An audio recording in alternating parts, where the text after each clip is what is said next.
안녕하세요. 77세 된 박창호입니다. 로스앤젤레스에서 살고 있는 한인 1세대고요. 30대에 자동차 부품 수입업을 시작해서 그럭저럭 성공해서 65세에 사업을 정리하고 지금은 은퇴해서 살고 있습니다. 아내는 10년 전에 암으로 먼저 가고 지금은 45세 된 딸 지은이와 함께 살고 있어요. 딸은 이혼하고 나서 7년째 혼자 지내다가 2년 전부터 한 남자와 만나고 있었는데 그게 바로 오늘 말씀드릴 사연의 시작입니다.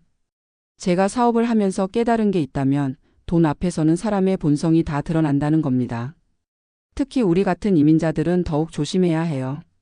맨손으로 와서 이만큼 읽어놓은 게 하루아침에 무너질 수도 있거든요. 그런데 딸이 2년째 만나고 있던 남자가 있어요. 김현수라는 사람인데 42세에 IT 컨설턴트로 일하고 있다고 하더군요. 처음엔 괜찮은 사람 같았어요. 예의도 바르고 딸한테도 잘하고 한국말도 잘하고. 근데 뭔가 이상했던 게 만날 때마다 제 사업 얘기를 자꾸 물어보더라고요. 어떤 사업을 했는지, 지금 자산은 어느 정도인지 이런 걸 은근슬쩍 캐묻는 거예요. 처음엔 사위가 될 사람이니까 관심을 갖는 거라고 생각했어요. 그런데 시간이 지날수록 뭔가 계산적인 느낌이 들더군요. 결정적인 순간은 지난 2월이었어요. 발렌타인데이가 지나고 며칠 후에 딸이 현수를 정식으로 소개하겠다고 해서 집으로 데리고 왔어요. 거실에서 셋이 앉아서 이런저런 얘기를 하고 있는데 갑자기 현수가 이런 말을 하더군요. 아버님, 제가 부탁드릴 게 있는데요. 뭔데 그래? 저에게 영주권 스폰서를 해주실 수 있을까요? 그 순간 정말 당황했어요. 딸을 만난 지 2년 되어서 이제야 정식으로 소개하는 자리에서 첫 마디가 영주권 스폰서 얘기라니. 갑자기 왜 그런 얘기를? 사실 회사에서 영주권 스폰서를 해주지 않아서요. 제가 H1B 비자로 있는데 이것도 곧 만료돼서 다른 방법을 찾아야 하거든요. 그러면서 하는 말이 제가 예전에 사업을 하셨으니까 회사를 통해서 스폰서가 가능할 거라는 거예요. 딸 지은이도 옆에서 거들더군요. 아빠, 현수 오빠 도와주면 안 돼? 우리가 결혼하면 어차피 해줘야 할 거 아냐? 그 말을 듣는 순간 머리가 복잡해졌어요. 과연 이 사람이 내 딸을 진심으로 좋아하는 건지 아니면 영주권 때문에 접근한 건지. 그래서 일단 신중하게 생각해 보겠다고 했어요.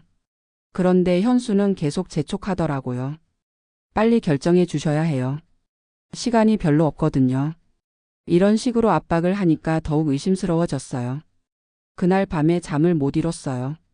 사업을 하면서 사람을 많이 봐왔는데 뭔가 이상하다는 직감이 들었거든요. 다음 날 바로 변호사인 친구한테 연락했어요. 영주권 스폰서에 대해서 자세히 알아보고 싶어. 왜 갑자기? 혹시 딸 때문에? 그래, 딸이 만나는 남자가 스폰서를 해달라는데 뭔가 이상해. 변호사 친구가 현수에 대해서 한번 알아보자고 하더군요. 신용도며 직장 상황이며 과거 이력까지. 일주일 정도 지나서 결과를 들었는데 정말 충격적이었어요. 첫째, 현수가 과거에도 영주권 목적으로 다른 한인 여성과 교제한 적이 있다는 거예요. 그때도 몇 달 만나다가 여자 쪽 가족이 거절하니까 바로 헤어졌다고 하더군요. 둘째, 지금 H1B 비자 상태가 정말 불안정해서 6개월 안에 해결책을 찾지 못하면 한국으로 돌아가야 하는 상황이래요. 셋째, 신용카드 빚이 4만 달러나 있어서 경제적으로 많이 어렵다는 거예요. 이 얘기를 듣고 나니까 모든 게 이해가 되더군요. 왜 그렇게 급하게 스폰서를 해달라고 하는지, 왜 계속 제 재산에 대해서 물어보는지. 그런데 문제는 딸이에요. 딸한테 이 얘기를 하면 아빠가 너무 의심이 많다면서 오히려 현수를 감쌀 게 뻔했어요. 실제로 딸은 계속 압박했어요. 아빠 언제까지 생각할 거야? 다른 아버지들은 다 도와주던데. 현수 오빠가 좋은 사람인 걸 왜 몰라줘? 이런 식으로 나오니까 정말 고민이 되더라고요. 혹시 내가 잘못 생각하는 건 아닐까? 딸이 행복하면 되는 거 아닐까? 그런데 변호사 친구가 제안을 하나 했어요. 창호야, 이 사람의 진심을 확실히 테스트해 볼 방법이 있어. 무슨 방법? 가짜로 파산했다고 해보는 거야. 그러면 진심인지 아닌지 확실히 알 수 있을 거야. 처음엔 너무 극단적인 방법 같아서 망설였어요. 그런데 생각해보니까 이런 식으로라도 확실히 알아보는 게 나을 것 같더라고요. 만약에 현수가 정말 딸을 사랑한다면 제가 어려워져도 옆에 있을 거고, 만약에 돈 때문에 접근한 거라면 당연히 도망갈 거니까요. 그래서 결심했어요. 좋아해보자. 변호사 친구와 함께 치밀한 계획을 세웠어요. 가짜 파산 신청서를 작성하고 한인신문에 기사도 내고 주변 사람들한테도 소문을 퍼뜨리는 거였어요. 물론 법적으로 문제 없는 선에서요. 실제로 파산 신청을 하는 건 아니고 그런 것처럼 보이게만 하는 거였어요. 비용이 $5,000 정도 들었는데 딸의 평생 행복을 생각하면 아깝지 않았어요. 계획을 실행에 옮겼어요. 먼저 변호사와 함께 그럴듯한 파산 신청서를 준비했어요. 그리고 한인신문 기자인 지인한테 부탁해서 지역 유명 사업가 박창호 씨 사업부도 이런 식으로 기사를 써달라고 했어요. 기사가 나간 다음 날부터 주변 한인들한테서 연락이 오기 시작했어요. 창호 씨 신문 봤는데 괜찮아? 도움이 필요하면 언제든 연락해. 이런 식으로 소문이 퍼져나갔어요. 현수의 반응을 지켜봤어요. 처음에는 걱정하는 척했어요. 아버님 괜찮으세요? 많이 힘드시겠어요? 저희가 도울 일이 있으면 언제든 말씀하세요. 딸 지은이도 당황해서 저한테 물어보더군요. 아빠 정말 큰일 난 거야? 왜 이런 얘기를 안 해줬어? 저는 최대한 심각한 표정으로 연기했어요. 미안하다 지은아. 너한테 걱정 끼치고 싶지 않아서. 그럼 현수 오빠 영주권 스폰서는 어떻게 해? 지금 상황에서는 어려울 것 같다. 그때부터 현수의 태도가 확연히 달라지기 시작했어요. 첫 주에는 그래도 걱정하는 척했는데 둘째 주가 되니까 딸과의 만남 빈도가 급격히 줄어들더군요. 오늘은 회사 일이 있어서. 갑자기 출장이 생겨서. 이런 핑계로 약속을 자꾸 취소하더라고요. 셋째 주가 되니까 아예 연락을 잘 안 받기 시작했어요. 딸이 전화해도 받지 않고 문자를 보내도 답장이 늦고. 딸은 완전히 당황했어요. 현수 오빠가 왜 이러지? 아빠가 힘들어하는데 이럴 수가 있나? 혹시 무슨 일이 있나? 왜 연락도 안 받지? 저는 속으로 이제 본색이 나오는구나 생각했지만 딸 앞에서는 아무 말 하지 않았어요. 4주째가 되니까 현수는 완전히 잠수를 탔어요. 전화도 안 받고 문자도 안 보고 심지어 딸이 직장으로 찾아가도 피하더라고요. 딸은 그제야 뭔가 이상하다는 걸 깨닫기 시작했어요. 아빠 이상해. 정말 날 사랑한다면 아빠가 힘들 때 더 옆에 있어야 하는 거 아냐? 내가 바보였나? 현수 오빠가 정말 아빠 돈만 노린 건가? 딸이 점점 현실을 깨달아가는 모습을 보니까 마음이 아프더라고요. 하지만 지금 아픈 게 나중에 더 큰 상처를 받는 것보다는 낫다고 생각했어요. 한 달 정도 지나서 딸과 진지한 대화를 했어요. 지은아 아빠가 할 말이 있어. 뭔데? 사실 아빠는 파산하지 않았어. 그 사람을 시험해 본 거야. 딸의 첫 반응은 분노였어요. 아빠가 어떻게 이럴 수 있어? 거짓말을 해가면서. 나도 속았잖아. 얼마나 걱정했는데. 하지만 차근차근 설명해 줬어요. 현수에 대해서 알아본 내용들, 과거 이력, 경제 상황, 그리고 왜 이런 테스트를 하게 됐는지.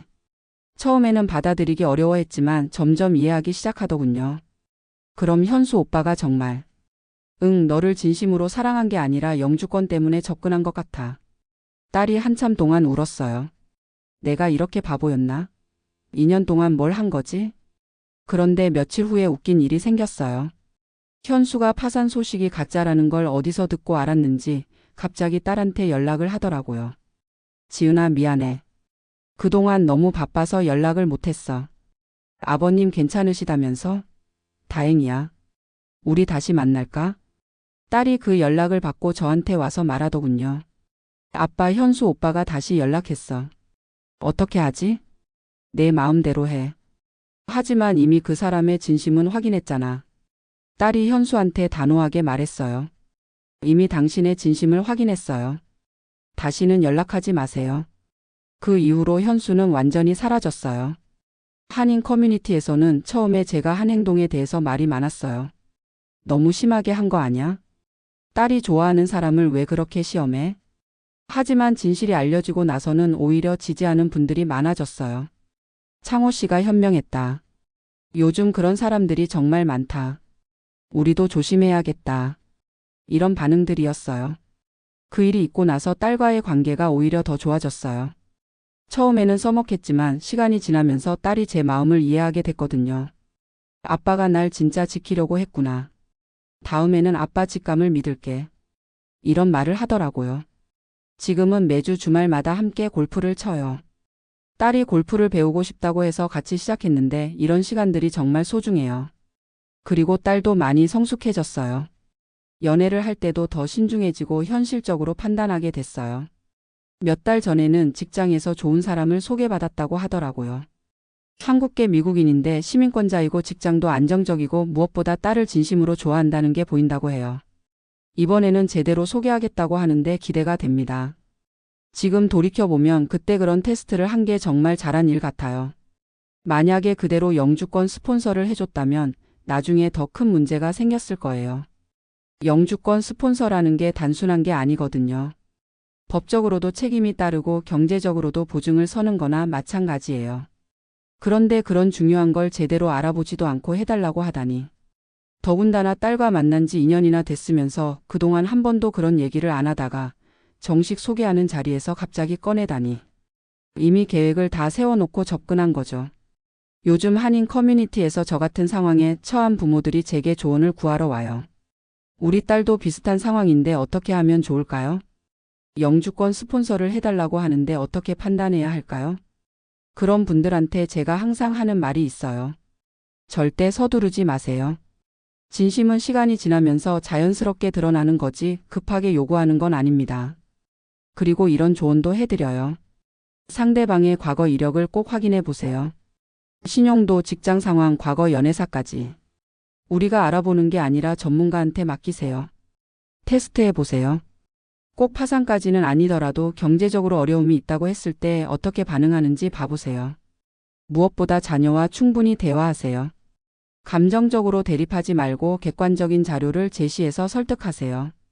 실제로 제 조언을 듣고 비슷한 테스트를 해본 분이 계세요. 역시나 상대방이 본색을 드러내더라고요. 이런 일들을 겪고 나니까 우리 한인 커뮤니티에서 영주권을 노린 사기 같은 일들이 정말 많다는 걸 알게 됐어요. 특히 우리 같은 1세대들이 자수성가해서 어느 정도 경제적 기반을 닦아놓으면 그걸 노리고 접근하는 사람들이 있어요. 그래서 더욱 조심해야 합니다. 물론 모든 사람이 그런 건 아니에요. 진심으로 우리 자녀들을 사랑하고 정당한 방법으로 영주권을 얻으려고 하는 좋은 사람들도 많죠.